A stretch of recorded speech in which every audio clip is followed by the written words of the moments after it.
बिस्मिल्लाहिर्रहमानिर्रहीम। नाज़रीन अस्सलाम वालेकुम। मैं हूं आगा महमूद हसन लोधी, सच्ची खरी सियासी बातों के साथ। नाज़रीन, आज के वीलॉग का आगाज़ अपने शेर से, चले हो जादाए हक पर तो ये ख्याल रहे, चले हो जादाए हक पर तो ये ख्याल रहे, हर एक बात पे उंगली उठाई जाती है। नाज़रीन, 27 नवंबर के जमहूरियत की आड़ में सियासत में विरासत और बादशाहत के फ़रोग़ पर मबनी मैंने जो वीलॉग किया, नाज़रीन के सुनने के बाद मुझे चंद एक तलख तंज़ व तनकीद पर मबनी सवालात का सामना करना पड़ा, जिनका मैंने बहुत आजिज़ाना, मोहब्बत भरे अंदाज में, मुखलसाना और मुदब्बराना अंदाज में जवाब दिया। नाज़रीन, जब मैं सच्ची खरी सियासी बातों पर वीलॉग करता हूँ तो नाज़रीन का भी सुनने के बाद ये हक बनता है कि अगर मैंने कोई बात गलत की है या सही की है तो उस बात को मैं दलील से साबित भी करूँ, क्योंकि ये उनका हक बनता है। खाली वीलॉग करना कोई काम नहीं है। जब नाज़रीन सुने, वो आपसे सवालात भी करें और आप उनके जवाबात भी दें और अपनी बात पर उनको कायल भी करें।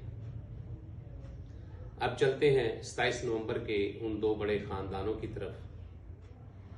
अगर हम पाकिस्तानी सियासी तारीख में मोहतरम जनाब मरहूम शहीद ज़ुल्फ़िकार अली भुट्टो का जिक्र करें तो पाकिस्तानी तारीख में, पाकिस्तानी सियासत में पाकिस्तान को एटमी मुल्क बनाने में उनका एक नाम, एक मकाम और एक किरदार है।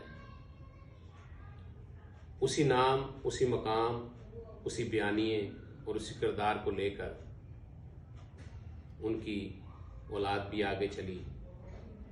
उनकी बेटी मोहतरमा बेनज़ीर भुट्टो उसी नारे रोटी कपड़ा और मकान, उसी मंशूर, उसी पार्टी को लेकर आगे चली और वो भी दुनिया से शहीद की शक्ल में रुखसत हुई।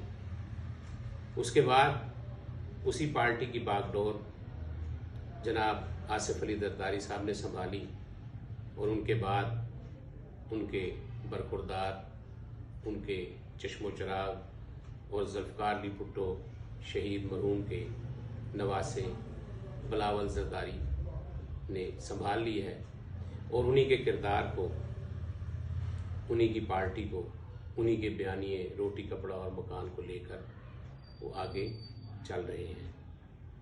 अब ये आपने साबित करना है कि बिलावल जरदारी है या बिलावल भुट्टो जरदारी है। अब हम आते हैं शरीफ ख़ानदान की तरफ। तो शरीफ ख़ानदान में कायद मोहतरम मियाँ मोहम्मद नवाज शरीफ साहब के बाद खादम आला पंजाब मोहतरम जनाब मोहम्मद शहबाज शरीफ साहब, मोहम्मद शहबाज शरीफ साहब के बाद जनाब हमजा शहबाज शरीफ साहब, जनाब हमजा शहबाज शरीफ के बाद जानशीन कायद मोहतरमा मरियम नवाज साहिबा।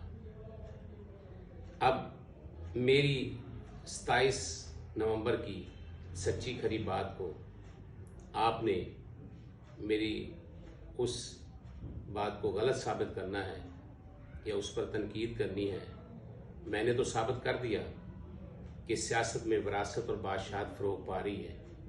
अब आपने ये साबित करना है कि क्या मैंने जमहूरियत की आड़ में सियासत को, विरासत और बादशाहत को फ़रोग़ देने में कोई अपनी बात की नफ़ी की है। अगर ये सियासत में विरासत और बादशाहत का फ़रोग़ नहीं है तो इन्हीं पार्टियों में बहुत बड़े बड़े नाम हैं, बहुत बड़े बड़े उनके किरदार हैं।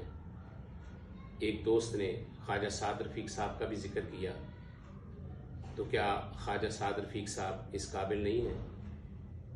क्या और कोई बड़ा लीडर, शायद खाकान अब्बासी या कोई और बड़ा लीडर इस काबिल नहीं है कि इन सियासी जमातों में उन्हीं मनसबों पर, उन्हीं ओहदों पर बैठकर अपने कारहाय सरअंजाम दे सके। मैंने जिन दो बड़े सियासी खानदानों को जमहूरियत की आड़ में विरासत और बादशाहत को फ़रोग़ देने में ज़िक्र किया, उनका ज़िक्र किया, उनको साबित किया, अगले वीलॉग तक मुझे इजाज़त दीजिए। तब तक के लिए अल्लाह मेरा और आपका हामी वासिल।